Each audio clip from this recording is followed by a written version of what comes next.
Amin. Bapak Ibu, mari kita ikuti doa puasa korporat bulan September ini. Ya, karena setiap kali saya ikut doa puasa korporat selalu ada hal yang baru, selalu ada hal yang powerful yang terjadi dalam hidup saya. Jadi saya mendorong teman-teman, Bapak Ibu Saudara, ayo ikut doa puasa korporat tahun ini. Pundak orang di kiri kanannya ditepuk, kamu harus ikut tahun ini. Ya, bilang gitu ya. Bilang 1, 2, 3 tepuk orang di kiri kanannya, kamu harus ikut tahun ini ya. Kalau yang nepuk nggak pernah ikut selama ini, tepuk diri sendiri. Aku harus ikut tahun ini. Ya, karena nepuk-nepuk lu ikutan nggak? Coba ditanyain ya orang yang nepuk Anda ya. Ikut nggak lu nepuk-nepuk gua gitu ya. Oke Bapak Ibu, penting sekali ya untuk kita terlibat bersama ikut dalam doa puasa. Mumpung early bird, masih harga early bird sampai 8 September ya. Oke, Bapak Ibu, kita sudah menyelesaikan beberapa bulan terakhir ini belajar tentang Injil dan bagaimana Injil menolong kita di dalam berbagai aspek dalam hidup kita.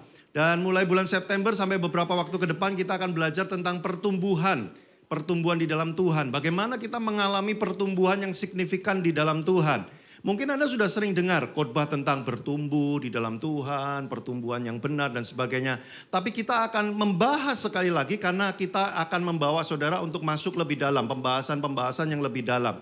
Nah, judul khotbah saya hari ini adalah dasar pertumbuhan yang benar. Kalau kita mau bertumbuh, dasarnya mesti benar. Karena kalau dasarnya nggak benar, pertumbuhan kita akan jadi nggak benar. Nah, mari kita lihat ayatnya dulu Bapak Ibu ya di 1 Korintus 3 ayat 10 sampai 11. Sesuai dengan kasih karunia Allah yang dianugerahkan kepadaku, Paulus, aku sebagai seorang ahli bangunan yang cakap, telah meletakkan dasar dan orang lain membangun terus di atasnya. Jadi ini satu perikop sebenarnya lagi ngomongin, kalau kita baca ayat ini satu perikop Bapak Ibu, Paulus itu lagi membahas karena jemaat di Korintus ini kurang lebih lagi gontok-gontokan gitu ya soal wah ini ajarannya si ini bagus, wah ini loh ajarannya si ini dan sebagainya. Enggak kita harus Paulus, enggak kita harus ini. Wah terus kemudian Paulus ngomong begini, aku sudah letakkan dasarnya. Orang lain mungkin akan menambahkan di atasnya gitu kan. Tetapi nah yang penting adalah kita baca, tetapi tiap-tiap orang harus memperhatikan ajaran-ajaran apa yang dibangun di atas dasar itu. Harus diperhatiin. Jangan asal dengar khotbah yang bagus. Jangan hanya asal dengar, wah ini orang followernya banyak nih. Kalau dia ngomong enak. Nah ini sering kali ya kita kalau datang kebaktian atau dengerin khotbah gitu ya. Ini orang ngomongnya enak. Emang ada rasa stroberi gitu kalau dia ngomong rasanya enak. Ini orang kalau ngomong enak gitu ya. Kita mesti perhatikan loh Bapak Ibu ya. Dasarnya Kristus, tapi kadang-kadang dibangun di atasnya itu apa, pakai apa kita ngebangunnya. Nah yang lebih penting lagi adalah kalimat yang warna biru. Karena tidak ada seorang pun yang dapat meletakkan dasar lain daripada dasar yang telah diletakkan. Yaitu apa Bapak Ibu Saudara? Yesus Kristus. Dalam bahasa lain sebenarnya adalah kalimatnya gini. Tidak boleh ada orang lain yang mencoba mengganti Kristus Yesus dengan dasar yang lain.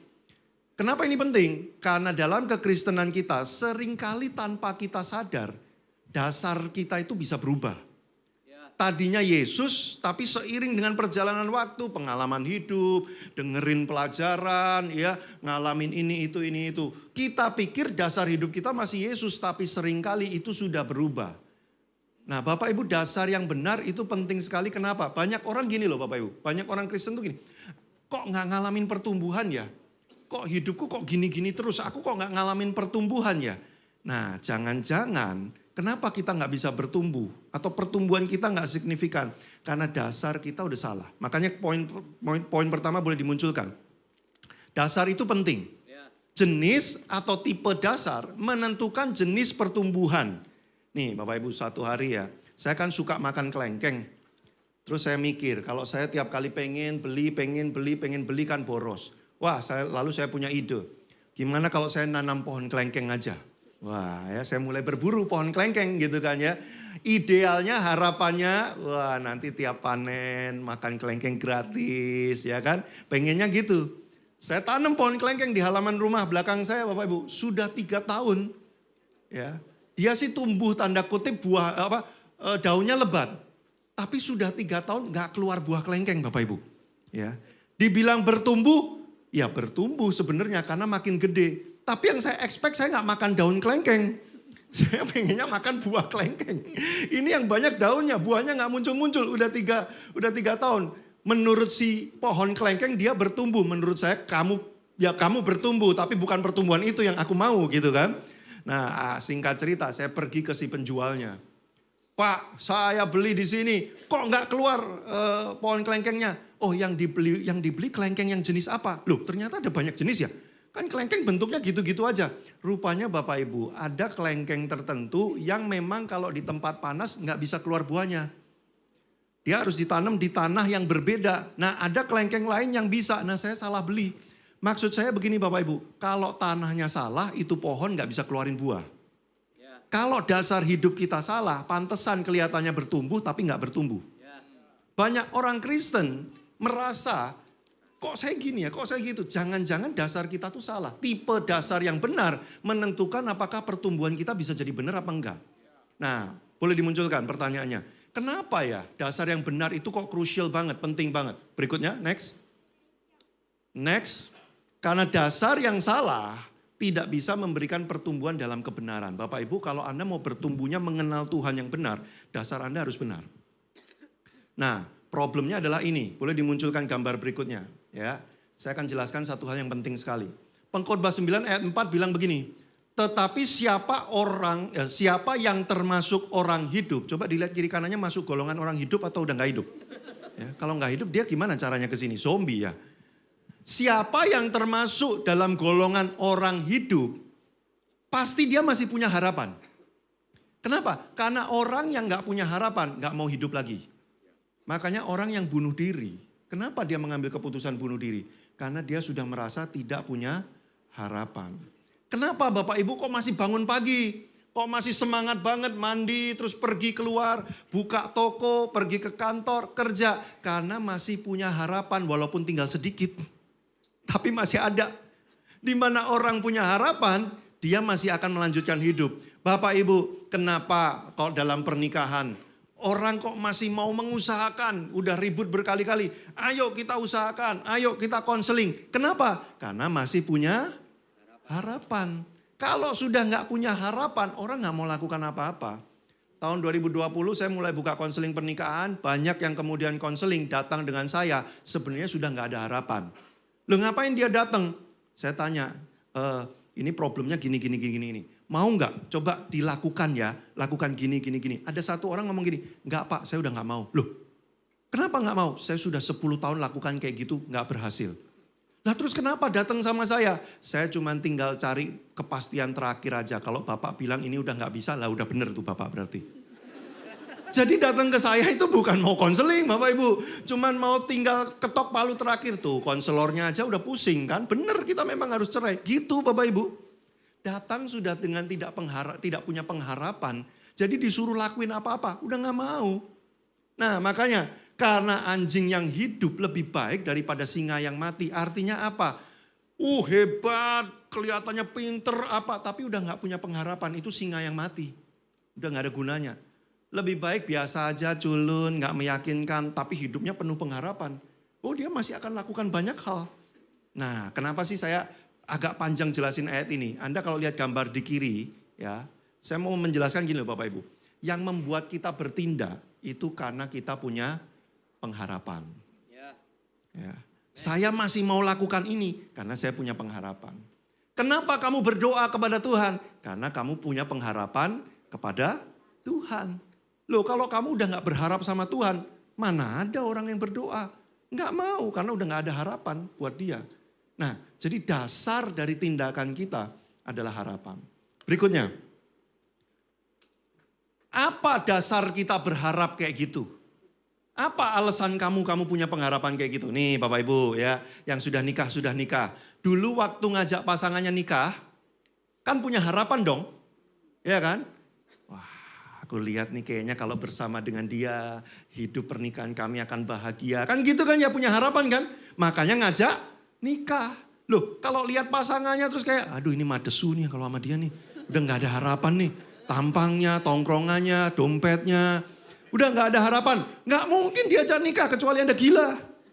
Loh karena Anda punya harapan, Makanya Anda bertindak kan, ajak dia nikah. Nah alasannya Anda kok punya harapan sama dia tuh apa? Nah itu yang disebut dengan iman. Makanya dikatakan Ibrani 11 ayat 1. Iman adalah dasar dari segala sesuatu yang kita harapkan. Kenapa kok kamu punya pengharapan sama dia, Pak? Bentuknya nggak jelas, ya, tongkrongannya nggak jelas. Oh, dompetnya jelas, Pak. Makanya imanku masih terpelihara. Karena aku melihat dompetnya. Nah berarti dasar dari imanmu adalah dompetnya dia. Teman-teman nangkep nggak sampai di sini urutannya? Kenapa sih orang lakukan sesuatu? Karena dia masih punya harapan. Kenapa kok dia berharap? Karena dia punya iman. Dia percaya. Loh Bapak Ibu, kalau misalkan pulang kebaktian, Anda lalu datang ke Kak Alfian Husada. Kak Alfian, Bu ya ditraktir makan siang. Wah itu tindakan kan? Kok berani kamu bertindak ngomong kayak gitu sama penatua? Karena aku punya pengharapan. Bahwa Kak Alfian pasti akan traktir saya. Loh apa dasar harapan kamu? Iman. Apa dasar iman? Nah, sekarang berikutnya. Next slide. Dasarnya kok kamu punya iman itu apa? Dalam kasusnya Kak Alfian tadi, apa dasarnya kok kamu bisa percaya? Punya iman bahwa Kak Alfian itu pasti akan traktir kamu. Aku lihat perawakannya, auranya, energinya. Di antara semua penatua Kak Alfian yang paling baik. Bos. Itu dasar imanmu tuh apa? Pengamatan personal pribadi. Makanya jadi punya iman. Iman mendorong harapan. Harapan jadi nekat minta traktir. Sudah nangkep maksud saya urutannya sekarang? Nah pertanyaan saya adalah dasar imanmu jadi orang Kristen itu apa selama ini? Ada 4 yang umum biasanya. Ya, 1, testimoni. Banyak orang dasar imannya itu apa? Kesaksian orang lain. Saudara pernah nggak? Pengkhotbah atau siapa kesaksian di mimbar. Saudaraku, saya mengalami kesulitan keuangan yang sangat drastis dan parah. Uang saya tiba-tiba hilang di rekening. Sejumlah sekian. Wah itu uang yang saya tabung. Lalu saya kemudian berdoa malam-malam 3 jam. Dari jam 12 sampai jam 3 pagi. Besoknya saya buka rekening. Ajaib Bapak Ibu Saudara. Ada orang mentransfer saya sejumlah uang yang hilang persis angkanya. Haleluya. Iman Anda bangkit kan? Dengar kesaksian kayak gini kan? Saudara pernah gak sih dengar kesaksian model-model mirip-mirip kayak gini ya? Anda dengerin kan iman Anda bangkit. Gara-gara iman Anda bangkit, Anda punya pengharapan. Karena kebetulan duit Anda juga lagi hilang. Karena Anda punya pengharapan, Anda bertindak. Anda doa dari jam 12 sampai jam 3 pagi juga. Tapi gak ada yang transfer. Habis itu Anda kecewa sama Tuhan. Kenapa? Dasar iman Anda cuman kesaksian. Loh boleh nggak dasar iman kita kesaksian orang lain? Boleh, tapi bahaya. Nah, kesaksian itu tidak boleh dijadikan dasar iman. Sekalipun kesaksian memperkuat iman. Tapi bukan dasar iman. Tapi banyak nggak orang Kristen yang dasarnya karena kesaksian? Dia cerita katanya begini, katanya begini, katanya begini. Aku percaya Tuhan juga akan lakukan kepada saya. 1 kesaksian. Wajahnya kok langsung gitu semua ya. Pak jangan nyindir dong Pak. Nggak nyindir, saya mah nabrak. 1 kesaksian, testimoni. 2, tradisi. Banyak orang dasar imannya apa? Tradisi. Kenapa kita ngumpul kok nyanyi-nyanyi? Ya memang udah dari dulu nyanyi Pak. Nggak tahu saya kenapa kita kok mesti nyanyi dulu. Ya semua ngumpul nyanyi. Karena udah turun-temurun diajarkan kayak gitu. Banyak orang jadi Kristen karena nggak ngerti apa-apa cuman karena tradisi aja. Loh emang nggak boleh? Boleh tapi bahaya. Nah testimoni, tradisi. Ketiga pengalaman. Lah ini dia banyak nih. Bapak Ibu Saudara sudah 10 tahun saya kalau sakit nggak pernah minum obat. Saya hanya berdoa. Saya mau muntah darah, saya mau guling-guling, saya berdoa, saya sembuh. Sudah 10 tahun Bapak Ibu Saudara. Wah, pengalaman kan? Nanti dia ngalamin sakit lagi, dasar imannya apa? Pengalamannya dia. Dulu saya kayak gini, Tuhan lakukan. Maka sekarang Tuhan pasti lakukan lagi. Banyak gak yang kayak gitu? Bapak Ibu, yang paling nyebelin adalah kalau pengalaman dia dipaksain ke orang lain. Kamu sakit, jangan minum obat. Aku aja 10 tahun gak minum obat kok. Kamu juga jangan. Maksa. Ya. Terus dia jawab, Pak tetanggaku gak minum obat mati Pak. Lah ini bahaya nih, dasar imannya pengalaman. Loh, emang gak boleh kita itu punya iman karena kita sudah punya pengalaman-pengalaman sebelumnya bersama dengan Tuhan? Emang gak boleh? Boleh, tapi bahaya. Pak kok semua bahaya padahal kita praktekin semua loh Pak itu ya. Kok bahaya? Nah tadi apa? Testimoni, tradisi, pengalaman, keempat penalaran. Nah banyak orang dasar imannya itu apa? Penalaran. Menurut saya ya, saya amati, saya menyelidiki gini. Oh Tuhan itu gini. Wih, karena penalaran dia. Loh emang gak boleh? Ya boleh. Memang kita memahami Tuhan juga salah satunya pakai nalar. Tapi bahaya. Testimoni, tradisi, pengalaman, penalaran, bahaya. Loh terus gimana dong Pak? Dasar iman itu gak boleh karena kesaksian. Dasar iman gak boleh karena tradisi. Gak boleh karena pengalaman, gak boleh karena penalaran. Dasar iman yang benar karena apa? Boleh dimunculkan slide-nya. Yaitu karena firman Tuhan. Karena firman Tuhan. Anda jangan percaya dan berdoa karena cerita orang lain. Iya itu menguatkan kita. Tapi Anda harus percaya dan berdoa karena firman mengatakan demikian. Nah itu dasar iman yang kokoh, yang benar tuh kayak gitu. Kan katanya gini, Roma 10 ayat 17, iman timbul dari pendengaran dan pendengarannya oleh apa? Firman Kristus. Bukan cuma sekedar dengar-dengar, tapi yang didengar adalah firman Kristus. Kalau Anda sering dengar kesaksian tapi nggak pernah dengerin firman Tuhan, nanti dasar imanmu kesaksian orang lain. Waktu kesaksian orang lain tidak terjadi pada dirimu, kamu kecewa kepada Tuhan. Lah yang salah siapa? Yang salah kita, karena kita menaruh pertumbuhan kita atas dasar bukan yang benar. Bukan firman Tuhan. Next slide. Perkataan atau ajaran seperti apa yang Anda terima, itulah yang akan menjadi dasar pertumbuhan iman. Makanya Bapak Ibu gini loh, dengerin kesaksian itu memang seru ya. Wah orang sakit sembuh, orang gulung-gulung bisa berdiri, apa segala macam. Seru. Tapi gini loh Bapak Ibu, pertumbuhanmu itu tidak didasarkan sama itu. Anda harus cari firman Tuhannya itu apa. Firman Tuhan berkata apa kepada saya. Sekalipun tidak ada yang bersaksi, tapi kalau firman Tuhan mengatakan demikian, maka engkau tetap akan mengalaminya. Sekalipun ada ribuan kesaksian, tapi kalau firman Tuhannya tidak begitu, itu bukan kebenaran. Nah makanya Bapak Ibu, next ayatnya, bagus sekali nih. 1 Timotius 6 ayat 3. Bapak Ibu kalau Anda menyadari surat-surat di perjanjian baru, sangat banyak sekali yang membahas tentang ajaran yang sesat. Atau ajaran palsu. Atau ajaran-ajaran yang tidak sehat. Hampir di banyak sekali kitab selalu disinggung hati-hati, hati-hati, hati-hati. Salah satunya 1 Timotius 6 ayat 3. Jika seorang mengajarkan ajaran lain dan tidak menurut perkataan sehat. Perkataan sehat itu apa? Yakni perkataan Tuhan kita Yesus Kristus. Dan tidak menurut ajaran yang sesuai dengan ibadah kita. Artinya apa Bapak Ibu? Bahkan di dalam gereja sekalipun ada ajaran-ajaran yang tidak menurut perkataan Kristus. Nah itu yang bisa mengganti dasar kita dengan dasar yang lain. Makanya kita gak bertumbuh. Saya kasih contoh. Bapak Ibu Anda sering dengar gak kalimat begini? Karena kematian Yesus di atas kayu salib, dia membuat yang miskin menjadi kaya. Pernah gak dengar kalimat kayak gini?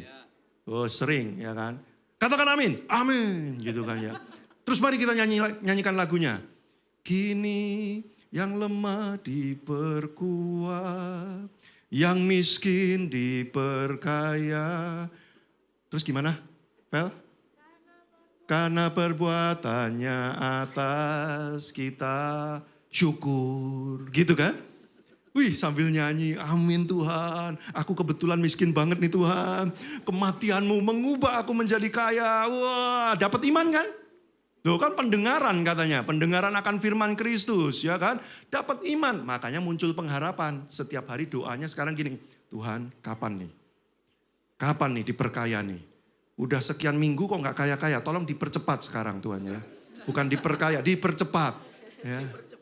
Jadi karena mendengar, timbul iman, jadi ngarep. Kemudian bertindak dalam bentuk doa, wah ya minta Tuhan buat aku jadi kaya. Gak kaya-kaya. Lalu kemudian ngomong, firman Tuhan palsu. Bapak Ibu kalau Anda baca Alkitab, mana ada kata-kata kayak gitu. Loh itu kan yang diambil di 1 Korintus berapa saya lupa, nanti googling aja. Ya, itu kan ceritanya tentang jemaat Makedonia, saya pernah khotbah tentang ini Bapak Ibu. Jemaat Makedonia miskin banget, gak punya duit, kekurangan banget. Lalu dia lihat Paulus lagi ada pelayanan yang butuh didukung dengan dana. Lalu jemaat Makedonia bilang sama Paulus gini, Paulus kami mau ikut menyumbang. Paulusnya sampai gini, kalian ini berkekurangan, duit aja kurang, jangan, nggak usah nyumbang. Tapi orang Makedonia bilang gini, jangan tahan-tahan, kami mau ikut nyumbang. Akhirnya Paulus ngomong begini, oleh karena kasih karunia Allah, mereka yang miskin menjadi kaya. Nah itu benernya tuh itu. Jadi maksudnya apa firman Tuhannya? Firman Tuhannya bilang begini, bahkan yang berkekurangan, tapi waktu hatinya sungguh-sungguh ingin melayani Tuhan, oleh kasih karunia Tuhan, mereka kok ya masih bisa nyumbang, jadi kaya. Jadi itu ayatnya bukan konteksnya gini, wah yang miskin-miskin dikumpulin ibadah, ada kabar baik. Percaya Tuhan Yesus, engkau akan menjadi kaya, katakan amin, amin. Kurang kenceng, lagi, amin, amin, amin. Mari kita nyanyikan lagunya. Gini, pulang-pulang semangat, iman dibangkitkan, tapi dasarnya salah. Loh imannya ke atasnya ya salah semua lah, dasarnya salah, imannya salah, pengharapannya salah, tindakannya ngawur. Makanya Bapak Ibu, penting untuk punya dasar yang benar. Supaya pertumbuhanmu tuh sehat. Nah itu cuma satu contoh loh, kalau dikasih 100 contoh nanti Pak Hendy Gunawan aja yang ngasih contoh.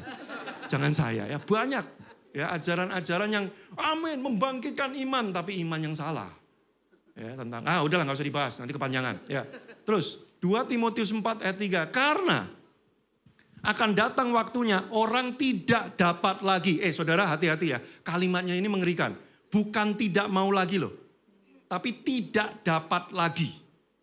Akan datang waktunya orang tidak bisa lagi, tidak dapat lagi menerima ajaran sehat. Bapak Ibu, ada bedanya antara nggak mau sama nggak bisa.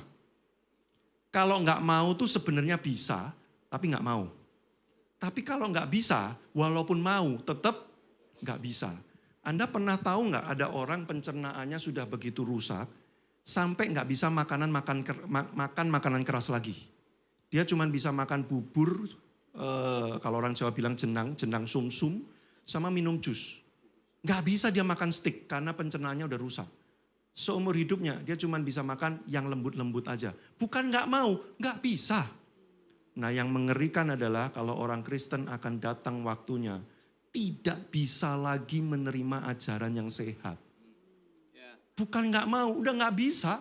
Jadi kalau dikasih ajaran yang agak dalam, yang benar, yang sehat, nggak ngerti dia nggak bisa.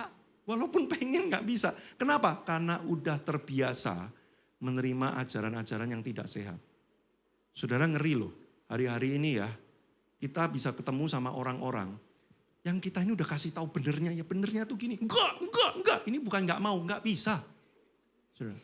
Nah itu sebabnya kenapa Abalo Barat tidak mau membuat jemaat kita sakit pencernaan. Sampai nggak bisa menerima ajaran yang sehat. Itu sebabnya kenapa Bapak Ibu kalau Anda lihat para pengkhotbah di Abalo Barat dalam beberapa waktu terakhir, 2 tahun terakhir ini. Mencoba terus semakin dalam memberikan ajaran-ajaran yang solid dan benar dan sehat dan akarnya jelas. Kemarin ada training pembicara. Ya. Beberapa ikutan training pembicara, saya dengar gimana trainingnya. Terus dia komen gini, ternyata nyiapin khotbah susah ya. Terus ada yang komen gini, mulai sekarang aku gak mau ngomong, ini khotbahnya kok jelek banget, ternyata bikinnya susah. Saudara, gini, bikin khotbah yang benar itu susah. Tapi kalau bikin khotbah yang seru, gampang. Saudara, gak susah khotbah yang seru. Wah kasih aja yang lucu-lucu, ya kasih apa, gak susah. Tapi pencernaan Anda rusak semua nanti. Begitu dikasih ajaran yang sehat, kok nggak lucu ini khotbahnya. Jadi Anda menilai sehat atau tidak sehat ajaran dari lucu atau tidaknya. Jadi Anda menilai sebuah ajaran itu benar atau tidak dari apakah dia bawa props di atas panggung atau enggak. Wih gila nih pembicaranya ya, sampai pakai meja pingpong, kasur, Vespa, semua naik ke atas mimbar. Ini ajarannya bener banget nih. Loh saudara, maaf saya ngomongnya gak enak banget. Tapi ini realita di tengah kekristenan kita kayak gini loh. Banyak orang mengira sedang dibawa kepada kedalaman, tapi sebenarnya dia tidak pernah ada di kedalaman.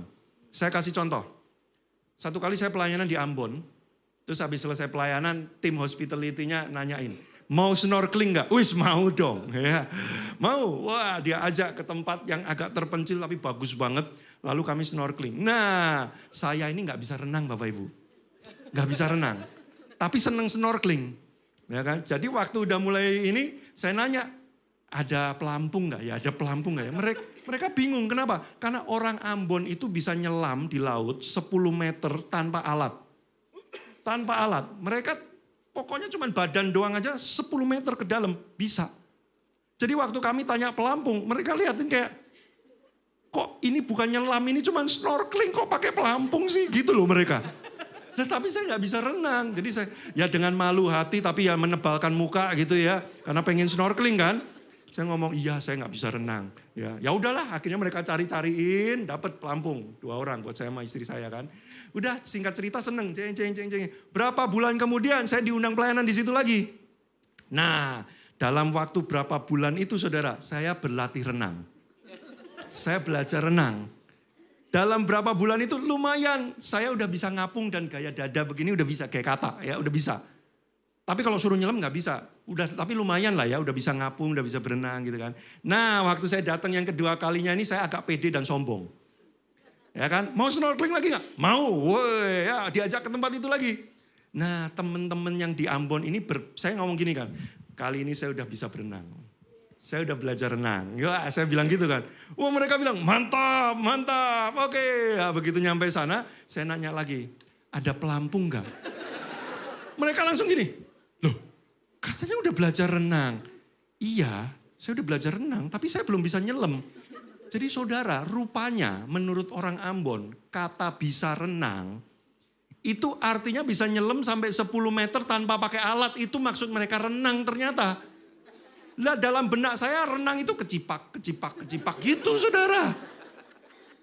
Saudara nangkep gak maksudnya? Saya pikir saya ini udah dalam. Saya udah bisa renang. Tapi buat orang Ambon itu main air Pak, bukan renang. Kalau orang Jawa bilang keceh.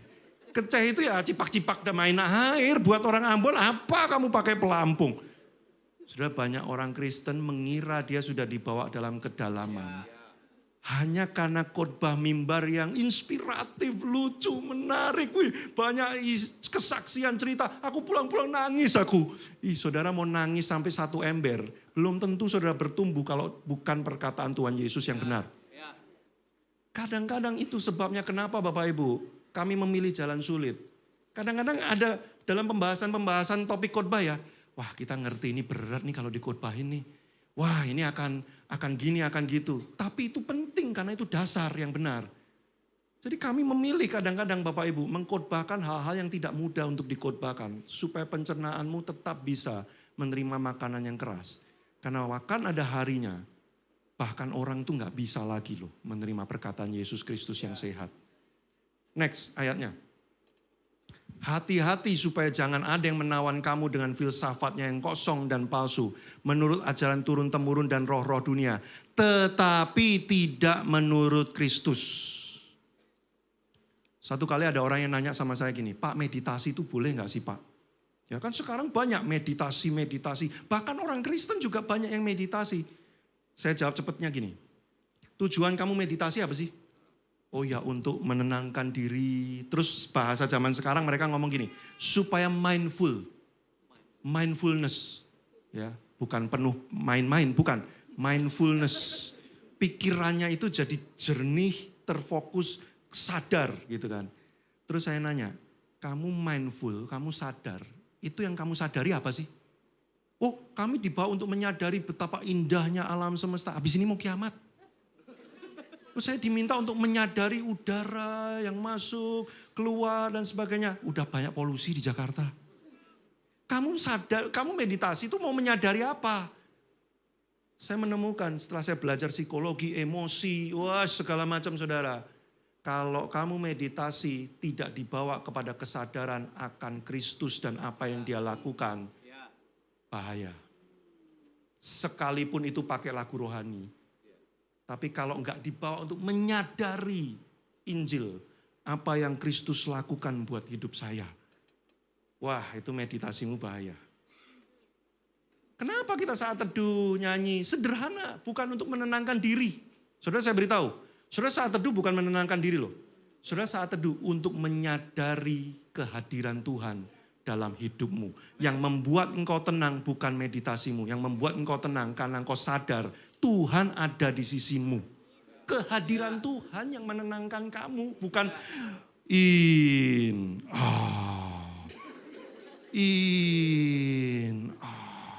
Tai Chi nanti lama-lama. Saudara, bukan itunya, tapi kehadiran Tuhan itu yang menenangkan kamu. Satu lagi. Ini saya lagi on fire nih ibadah 2 nih. Tolong munculkan. Ibadah 1 saya nggak bahas ini tadi, ibadah 1. Ini penting nih. Kisah Para Rasul 17 ayat 18. Dan juga beberapa ahli pikir dari golongan Epikuros dan Stoa. Epikuros saya nggak bahas, nanti kepanjangan. Stoa. Kenapa saya bahas Stoa? Saudara, hari-hari ini lagi marak sekali, laris sekali buku tentang Stoa atau Stoicism. Saya nggak mau sebutin judul bukunya karena di Gramet laku keras sekali. Tapi pokoknya ada kata terasnya. Kurang ajar, dikasih tahu juga clue-nya ya kan. Sudah, aliran Stoa itu apa? Paulus berdebat dengan ahli Stoa loh. Jadi itu udah dari zaman dulu udah ada aliran Stoa. Aliran Stoa itu apa sih Bapak Ibu Saudara? Ajaran yang terpenting dari aliran Stoa salah satunya adalah dikotomi kendali. Pernah dengar nggak?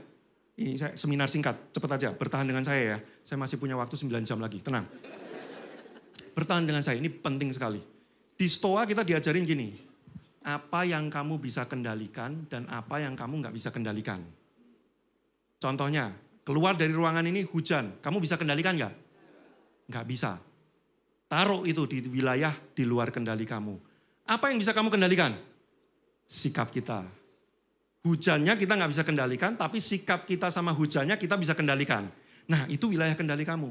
Nah aliran Stoa bilang gini, fokuskan dirimu pada apa yang ada dalam kendalimu. Benar kan Bapak Ibu ya? Bagus ya ajarannya ya? Keren banget ya? Dan waktu dipraktekkan memang berhasil kan? Benar. Tapi saya tanya gini, lah terus yang nggak bisa dikendaliin tadi itu, hujan dan lain-lain, kalau itu terjadi dan dampaknya menimpa kita, terus apa yang kamu lakukan? Nih, perilaku orang kamu bisa kendalikan nggak? Nggak bisa, tapi perilaku orang bisa bikin kamu bangkrut, betul nggak? Nggak bisa kamu kendalikan, tapi dampaknya merusak hidupmu. Terus kamu harus ngapain? Ya fokus saja sama yang bisa dikendalikan. Ya saya udah fokus sama yang saya bisa kendalikan. Tapi dampaknya itu loh. Orang ngebully aku. Semua ini tetap terjadi. Lah terus aku harus bagaimana? Disitulah Stoa gagal menjawab kebutuhan manusia. Karena jawabannya apa? Injil. Hal yang tidak bisa dikendalikan. Kekuatan Allah menolong kita. Orang bisa lakukan sesuatu merusak hidup kita. Kita udah gak bisa ngapa-ngapain di luar kendali kita. Tapi saya serahkan kendali kepada Yesus yang mengendalikan segala sesuatu. Maka hatiku menjadi tenang. Kita tenang bukan karena kita pegang kendali. Karena engkau tidak akan pernah bisa memegang kendali atas semuanya. Kita tenang karena kita tahu Tuhan pegang kendali. Ini cuma contoh kecil bagaimana kita baca buku yang kelihatannya bagus. Tapi kalau dasarnya bukan Yesus, ujungmu keputusasaan. Banyak nasihat-nasihat yang bagus manusia. Sekarang mah orang pinter-pinter. Saudara kalau lihat saya, saudara bisa terpukau. Saudara, saya nonton drakor aja, kepala saya bisa keluar kata-kata bijak untuk jadi status WA. Tapi belum tentu itu berdasarkan Alkitab. Lah itu masalahnya. Kata-kata bagus banyak, tapi yang benar tidak banyak. Nah dasar kekristenanmu itu apa? Boleh follow saya, liatin quote-quote saya, memang bagus-bagus saudara. Promo. Tapi kekristenanmu tidak didasarkan atas quote rohani. Saudara gak bisa percaya Tuhan karena, ini loh bagus nih kata-kata bijaknya. Enggak, dasar imanmu haruslah tetap firman Tuhan saudara. Gemes saya. Coba, slide-nya. Firman Tuhan melalui Alkitab. Kenapa saya tulis melalui Alkitab? Loh, firman Tuhan itu terus dari mana kita bisa taunya? Alkitab saudara. Oh ada orang bilang ini, enggak Tuhan langsung bicara sama saya. 24 jam, aku gak perlu baca Alkitab. Tuhan ini, kasihan banget itu penulis Alkitab. 1600 tahun, 40 penulis, udah dikejar-kejar, mau mati dan sebagainya. Enggak dibaca, Tuhan ngomong langsung. Ih, kurang ajar Tuhan menurut saya kalau kayak gitu. Enggak gitu. Saudara, Alkitab tebalnya sekian ratus halaman, berbicara tentang segala hal. Ngapain Tuhan capek-capek ngomong direct terus-menerus? Dia tinggal ngomong gini, baca tuh, baca. Saudara, saya kalau bikin seminar, buka kelas, paling kesel kalau sudah dikirimi WhatsApp, nanti datang jam 9, ruangannya lantai 3, ruang Yosep ya. Dia masih nanya lagi, datang. Yang mana ruangannya? Saya selalu ngomong ini, baca. Udah ada tulisannya, baca. Saya nggak mau repot-repot nelponin orang tiap hari, jangan lupa ya, nanti lantai 3 ya, ruang Yosep ya. Ngapain? Udah saya tulis. Sudah nangkep maksud saya? Alkitab begitu banyak memuat banyak hal untuk hidup kita. Terus kita pengennya Tuhan suruh ngomong langsung gitu. Ayolah ngomong langsung, Tuhan ngomong. Bukan Tuhan nggak bisa ngomong langsung, Tuhan bisa ngomong langsung. Tapi sepenting apa sih sampai dia harus direct ngomong kamu langsung, orang di Alkitab begitu banyak tulisannya. Lihat wajah orang kiri kanannya, udah tersinggung belum? Kalau udah bilang gini, baca Alkitab. Saudara, devotion kita di app, itu nggak dalam saudara. Itu tuh masih kecipak-kecipak. Lah kalau yang kecipak-kecipak aja saudara nggak mau, bagaimana mau 10 meter tanpa alat saudara? Mati kita kelelep. Saudara ayolah, bangun kehidupan imanmu bukan berdasarkan sekedar khotbah minggu yang menarik. Sekedar bacain konten-konten artis-artis rohani, selebgram rohani. Tapi saudara harus membangun kekristenan Anda di atas dasar yang solid. Firman Tuhan. Firman Tuhan melalui Alkitab adalah dasar yang mutlak saudara. Kehidupan orang Kristen. Tidak bisa tidak. Ayatnya munculkan. Segala tulisan yang diilhamkan Allah. Saya highlight diilhamkan Allah. Kenapa kita harus baca Alkitab saudara? Sudah boleh gak baca buku saya? Boleh, saya lagi jual nih di bawah. Tolong nanti dibeli yang banyak. Saudara. Bedanya Alkitab dengan tulisan semua orang tuh gini loh Bapak Ibu. Kalau tulisan saya itu cuman pencerahan. Saya tuh diterangi sama Tuhan bisa lihat oh ini terus saya tuliskan. Tapi kalau Alkitab yang tidak ada diberikan oleh Tuhan jadi ada. Itu ilham. Kalau tulisan buku saya itu bukan ilham, itu cuman pencerahan. Saya cuman diterangi sama Tuhan, saya lihat oh ini kebenarannya, saya tulis lagi. Tapi kalau ilham itu adalah Tuhan berikan kebenarannya kepada si penulis itu untuk dituliskan. Tidak ada satupun tulisan di dunia ini yang diilhamkan oleh Tuhan kecuali Alkitab. Jadi kalau saudara baca sekian banyak buku bagus tapi saudara nggak baca Alkitab, saudara miss the main course. Makanan utamanya saudara kelewat. Saudara kudapan terus sampai diabetes naik. Tapi main course yang sehatnya nggak dimakan.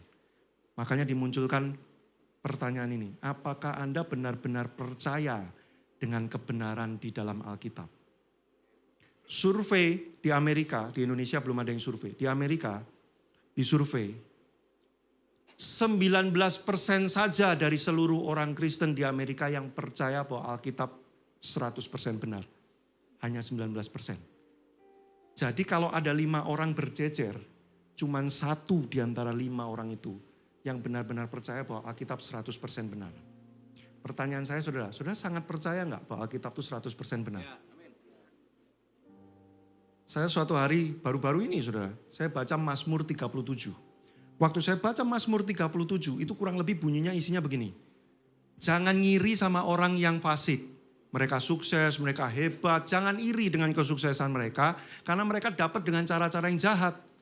Lalu dikatakan di Mazmur 37. Mereka akan segera berlalu. Lenyap itu. Waktu saya baca Mazmur 37 Bapak Ibu. Jujur loh. Saya langsung tanya sama Tuhan gini.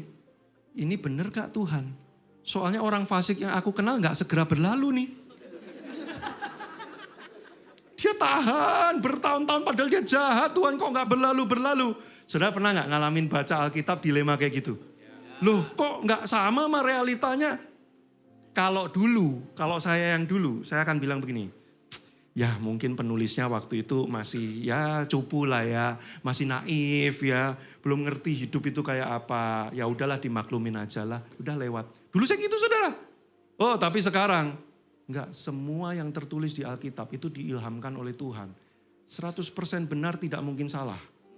Jadi kalau sampai ini nggak sesuai dengan realita, sikap saya adalah gini, saya harus belajar lebih dalam untuk memahami kenapa bisa ada perbedaan itu. Jadi sikap saya apa? Saya langsung belajar, saya cari. Kenapa ya kok Tuhan bisa mengilhamkan tulisan seperti ini padahal realitanya nggak gitu. Apa itu? Terus sudah tanya, apa jawabannya? Belum ketemu.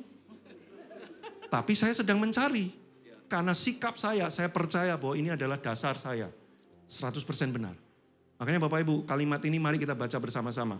1, 2, 3. Alkitab adalah firman Tuhan yang diilhamkan Tuhan, benar tanpa salah dalam teks aslinya, dan memiliki otoritas tertinggi dalam prinsip kehidupan manusia. Pertanyaan saya, Anda percaya enggak dengan kalimat ini sepenuhnya?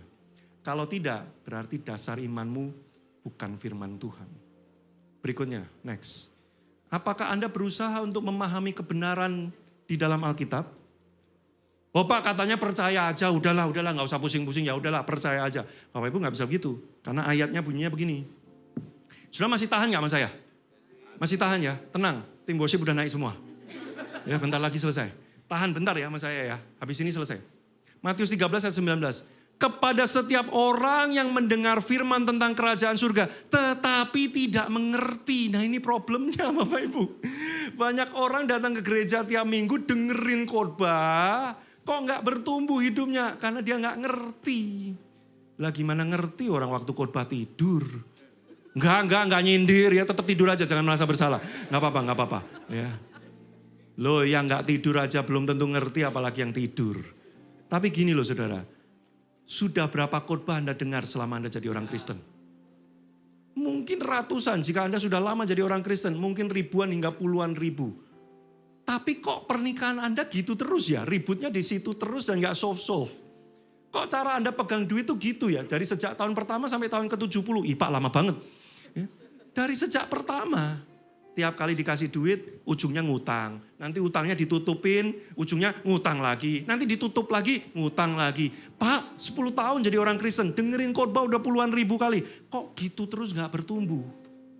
Jangan-jangan Anda cuma denger tapi gak pernah ngerti. Makanya kenapa pemimpin di tempat ini berusaha membuat Anda mengerti lebih dalam. Karena kalau Anda gak ngerti, ini poin terakhir, slide terakhir, tenang, udah terakhir Bapak Ibu ya. Jangan gelisah, habis ini makan babi panggang boleh. Pertumbuhan imanmu ditentukan dari pertumbuhan pemahamanmu akan firman Tuhan. Saya mesti mengatakan kalimat ini. Imanmu tidak bertumbuh karena lagu yang bagus. Sudah dengerin lagu, ada beberapa lagu yang bagus. Tapi itu cuma tambahan memperkuat iman, tapi imanmu tidak bertumbuh karena itu. Imanmu tidak bertumbuh karena saudara bacain kalimat-kalimat yang inspiratif. Anda dikuatkan karena itu, ya. Terinspirasi karena itu, ya. Tapi tidak bertumbuh karena itu. Imanmu bertumbuh karena engkau bertumbuh di dalam pemahamanmu akan dasar yang benar. Yaitu perkataan Kristus Yesus, ajaran yang sehat, perkataan yang sehat.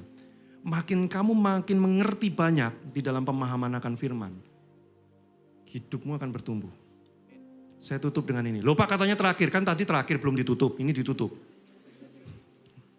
Saudara, kalau saya tidak berpegang pada dasar yang namanya Yesus Kristus dan Alkitab, pernikahan saya tidak akan sampai di sini. Saya menikah 17 tahun. Kalau saudara yang lihat saya dari jauh, kelihatannya mesra ya, bajunya matching terus ya. Karena itu yang paling gampang di-matchingin. Yang lain susah. Saya sama istri saya itu kayak yin dan yang, saudara. Air dan minyak, kutub utara dan selatan, langit dan bumi. Terusin aja perumpamaannya. Artinya apa? Beda banget.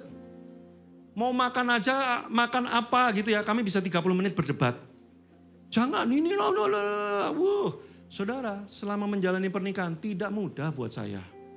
Ada beberapa kali saya berpikir untuk bercerai. Ada beberapa kali saya sudah putus asa. Lelah Tuhan, mengulang kayak gini, lelah. Tapi kenapa kok saya bisa bertahan dan bukan cuma bertahan? Saya dan istri saya tetap bisa saling mengasihi. Kenapa kok bisa gitu? Nih Bapak Ibu. Di Alkitab dikatakan nanti di surga sudah gak ada suami istri. Tidak ada kawin mengawinkan. Pernikahanmu tuh cuma di bumi. Waktu salah satu di antara kamu, entah suami atau istri dipanggil Tuhan, selesai itu pernikahan. Saudara, saya itu berdoa sama Tuhan, which is saya tahu ini doa yang tidak mungkin dijawab. Tapi tetap juga saya berdoa, sebagai ekspresi hati saya. Saya itu doa gini, Tuhan, kalau boleh nanti di surga, saya tetap lanjut sama istri saya sebagai suami istri. Saya tahu di Alkitab dikatakan, di sana tidak ada lagi suami istri, tidak ada lagi kawin mengawinkan. Tapi tolong dispensasi khusus saya sama istri aja Tuhan. Yang lain biarin jomblo, saya aja Tuhan. Which is walaupun dengan iman sebesar memindahkan gunung, saya tahu tidak akan dijawab oleh Tuhan. Tapi tetap saya berdoa gitu, kenapa saudara? Karena saya merasa selama saya di bumi, terlalu pendek untuk saya menjadi suaminya istri saya. Ada masa-masa sekian kali saya menyakiti hatinya, beberapa hal dia trauma dengan saya. Saya merasa kurang waktu untuk saya itu bisa menebus, mengasihi dia lebih panjang lagi, Bapak Ibu. Saudara, kenapa saya kok bisa kayak gitu? Orang bertanya, katanya kamu capek, katanya kamu sering berantem karena beda pendapat ini dan sebagainya, kamu lelah. Kok kamu masih pengen jadi suaminya dia sampai kekekalan? Saudara, kalau bukan karena saya berpegang sama Yesus dan Alkitab sebagai kebenaran, Injil kekuatan Allah tidak akan pernah bisa menolong saya. Saya masih berantem sama istri saya, cuman bedanya kami bertumbuh cara berantemnya. Masalahnya masih sama tentang itu, tapi cara kami berantem bertumbuh. Kalau dulu saya bisa seminggu diem-dieman sama dia, sekarang tidak sampai tidur malam, kami sudah selesai. Dulu saya kalau berantem, saya akan keluar keliling ke Jakarta, wah ya keliling-keliling tanpa tujuan sampai bensin habis, sampai jam 5 pagi pulang gitu ya, karena bete banget. Sekarang saya sudah tidak pernah lakukan itu. Masalahnya masih ada, perjuangannya masih ada, tapi cara kami mengelola bertumbuh dari waktu ke waktu. Sehingga saya tetap bisa mempertahankan kasih saya. Istri saya tetap bisa mempertahankan kasihnya buat saya. Sekalipun tidak mudah dijalani. Karena apa? Karena kami pegang Yesus dan firman-Nya sebagai dasar. Loh, kalau kau menikah, engkau tidak percaya bahwa Injil bisa menolong pernikahanmu. Terus apa harapanmu? Wong imannya gak muncul karena dasarnya bukan Yesus. Apa harapanmu? Makanya pernyataannya cuma gini, kami sudah lelah, waktunya diakhiri. Saudara, saya tahu ada pernikahan-pernikahan yang berat. Tapi buat saya gini loh, kalau suami dan istri, saya tiba-tiba entah kenapa bisa belok ke suami istri ya, padahal tadinya kan tentang ini. Tapi gini loh, kalau engkau pegang Yesus dan percaya 100% apa yang dikatakan Alkitab itu sungguh benar, dan kau yakin Injil adalah kekuatan Allah yang menolong kita dalam segala keadaan, kasih karunia kekuatan akan memampukan kamu. Tidak mudah, tapi engkau bisa. Saudara, saya mendorong. Yuk, mulai hari ini yuk, bangun dasar yang teguh yuk. Di dalam perkataan firman Tuhan yuk. Kalau nanti Abalo Barat bikin kelas doktrin, pendalaman-pendalaman yang lebih dalam, khotbah-khotbah kami mulai tidak lucu lagi. Dan mulai tidak bawa peralatan apapun di atas. Tapi kami mulai buka banyak ayat, bahasa asli, bahasa Ibrani. Karena Pak Hendy ini lagi mau belajar bahasa Ibrani loh saudara ya. Hati-hati, habis ini dia khotbah dalam bahasa Ibrani. Saudara jangan langsung gini, berat Abalo Barat, berat. Ke sebelah aja pulang ada door prize, kulkas bawa pulang, berat yang di Abalo Barat, berat. Saudara jangan gitu, yuk kita komit. Karena akan ada waktunya orang tidak bisa menerima ajaran yang sehat. Tapi kita di Abalo Barat, kita akan tetap kuat, bahkan berjalan tidak menjadi lelah, semakin kuat hendak menghadap Allah di Bukit Sion, saudara.